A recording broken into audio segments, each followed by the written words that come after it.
Jakarta International Stadium berdiri megah di antara permukiman warga. Konflik sosial dalam setiap pembangunan itu tidak pernah bisa dihindari. Bagaimana harusnya setiap kepala daerah atau setiap pemimpin mengambil sikap atas konflik sosial yang biasa terjadi dan kenapa selalu bisa terjadi konflik sosial dalam setiap pembangunan. Kita perbincangkan hal ini bersama dengan sosiolog dari UNJ, Saifuddin. Pak Saifuddin, terima kasih sudah bersama dengan dulu, sehat selalu. Jadi kalau kita berbicara soal olahraga sepak bola, itu kan disebut olahraga rakyat ya Mas ya. Pembangunan satu fasilitas olahraga rakyat seperti stadion itu kan satu hal yang biasanya kita bikin bangga gitu, bangga rasanya berdiri di satu kota punya stadion besar untuk olahraga rakyat itu. Tapi kalau Anda melihat dalam setiap pembangunan fasilitas olahraga stadion misalnya, apakah memang selalu menyisakan konflik sosial? Ketika ada pembangunan atau dalam hal ini misalnya JIS ya, pasti akan mengorbankan kehidupan pada masyarakat di sekitar lahan tersebut. Pemerintah mau tidak mau akan melakukan penggusuran. Nah, penggusuran ini yang pasti menyisakan berbagai persoalan-persoalan sosial di masyarakat.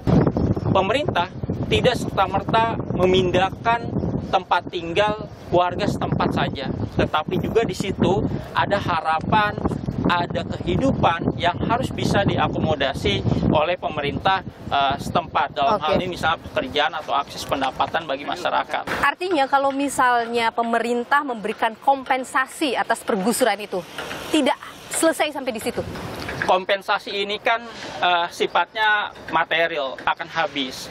Nah, sementara proses kehidupan masyarakat ini kan akan panjang. Proses pemberdayaan kehidupan masyarakat ini juga harus dipikirkan. Misalnya, masyarakat ini kan memerlukan pekerjaan yang bisa menambah pendapatan kehidupan mereka. Misalnya, pekerja-pekerja di JIS ini bisa saja diberdayakan masyarakat-masyarakat yang terdampak, entah misalnya mereka menjadi tukang sapu atau misalnya menjadi office boy atau security, hingga sirkulasi kehidupan mereka bisa tetap berjalan. Di sini nih ada ini rumah bersusun. Kalau saya lihat juru kamera saya bisa memperlihatkan rumah susun yang dibangun oleh Jakpro untuk warga yang digusur begitu.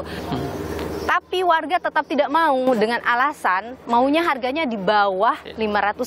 Nah, artinya sebenarnya pemerintah mencoba menghadirkan solusi tadi itu, tapi tidak bisa. Bagaimana Anda melihat hal seperti itu? Hal yang paling bisa ditempuh adalah bagaimana bisa meningkatkan pendapatan warga supaya mereka bisa tetap mengakses dengan nominal yang sudah ditetapkan oleh PT Jakpro itu sendiri. Yang tadi saya sampaikan, memberdayakan mereka menjadi pekerja di JIS. Dan nanti tiap bulannya sudah otomatis dipotong gaji untuk biaya tempat tinggal. Itu mereka bisa jadi solusi, itu bisa jadi solusi misalnya. Ya, mudah-mudahan itu dikalkulasi oleh pemerintah selanjutnya yang kemudian mungkin bisa mencarikan solusi. Persoalan jadi semakin kompleks karena ada simbol yang namanya local strongman. Adalah orang-orang lokal masyarakat yang punya kepentingan yang juga menjadi penggerak supaya masyarakat juga ikut menolak. Nah, oleh karena itu pendekatan yang harus digunakan adalah pendekatan berbasis terhadap masyarakat sekitar dengan melibatkan masyarakat sekitar, yang dimana pemerintah tidak hanya berjalan sendiri, tetapi juga bisa melibatkan antar pihak. Semuanya adalah soal komunikasi. Mas Saifuddin, sosiolog dari UNJ, terima kasih sudah berbagi pandangan di Nilu. Sehat selalu, Mas. Pemerintah menilai bahwa JIS tidak sesuai standar FIFA, maka direncanakan untuk dilakukan renovasi. Tapi di sisi lain, saudara, pembangunan JIS ini juga menimbulkan atau menyisakan masalah sosial. Kita perbincangkan hal ini bersama dengan saya sudah hadir Andi Sinulinga, inisiator kolaborasi Jakarta. Pak Andi, terima kasih sudah bersama Nilu. Terima kasih sama-sama Nilu. JIS atau Jakarta International Stadium tidak sesuai dengan standar FIFA, tanggapan Anda? Biar FIFA yang bicara.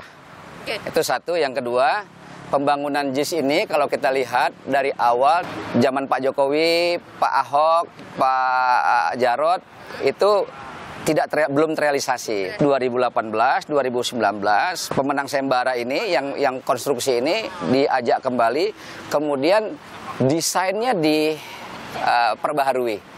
Karena pada waktu itu kapasitasnya nggak 82.000. Menggunakan Bureau Hapol sebagai konsultan untuk memberikan panduan Dua hal, pertama FIFA Stadium standar. Yang kedua adalah menjadikan JIS ini menjadi kawasan ekonomi nih. Kalau konsep Buru Hapol itu kan di stadion ini ada apartemen, kemudian ada mall, sehingga ini menjadi kawasan bisnis bener nih. Nah, itu yang tidak ada di sini itu. Pertama, lahannya tidak mencukupi, tidak mungkin lagi dilakukan itu kecuali ada perluasan lahan, penambahan kawasan di luar JIS. Contoh di Waduk Cincin, di situ masih ada lahan. Kalau itu dimanfaatkan oleh private sector, mungkin bikin apartemen, bikin mall, itu bisa terintegrasi kan sama JIS kan. Kawasan penunjang itu masih belum mencukupi atau belum mendukung keberadaan JIS yang megah ini? Belum. Tapi kan sudah ada hotel di Kemayoran dekat. Di Ancol ada. Nah, kita mau bangun di mana lagi? Artinya masih harus ada pembebasan lahan di sekitar sini. Sekarang coba Anda lihat bangun GBK itu berapa tahun. Ketika Ibu Tin bangun Stadion Manahan Solo, itu lihat sampai berapa tahun sehingga dia bisa seperti sekarang ini misalnya. Masalah pembebasan lahan itu kan bukan hal mudah. Bisa itu dilakukan, Pak Andi? Ini dulu masalahnya pembebasan lahan bisa dilakukan. Ini juga masih meninggalkan masalah ya? Zamannya Pak Anies Gubernur, masalah sodetan Ciliwung juga pembebasan lahan selesai. Waktu pembebasan lahan JIS ini juga sampai sekarang masih ada masalahnya. Warga belum mau pindah tidak bisa pindah ke rusun itu karena harga yang tidak sesuai. Kalau gubernurnya masih Anies Baswedan, masyarakat Bayam udah ada di situ. Jadi warga belum pindah ke sana karena Anies sudah selesai masa jabatannya jadi gubernur? Faktanya begitu. Ketika waktu Anies selesai tanggal 16 Oktober, itu masih belum rampung 100%. Sudah selesai. Tapi kenapa tidak di zaman Pak Anies misalnya harga sudah ditentukan sehingga pada saat dia selesai tidak ada masalah lagi, warga langsung bisa masuk saja? Nah, itu urusannya sama Jakpro menurut saya. Yang pasti Anda bisa lihat bahwa ini sebagai sebuah stadion sudah luar biasa. Kalau dibilang kurang sempurna, saya mengatakan akses menuju JIS-nya perlu disempurnakan. Itu yang perlu digarisbawahi. Bahwa ini memang masih belum sempurna, masih perlu untuk disempurnakan, dan itu butuh waktu. Udah pasti butuh waktu. Selain itu apa sih lagi hal yang disebut oleh Buru Hapol tidak sesuai dengan panduan Buru Hapol di awal? Jarak dari penonton ke pemain. Itu krusial? Tidak krusial karena kita mengikuti peraturan pemerintah Menpora. Jadi meskipun misalnya tidak sesuai dengan standar FIFA jarak penonton, itu tidak masalah, tetap bisa dipakai untuk pertandingan internasional. Tidak masalah, sama kayak di stadion-stadion lain. Jadi saya katakan apa yang belum sempurna dari JIS ini adalah apa yang belum sempurna, akses menuju JIS.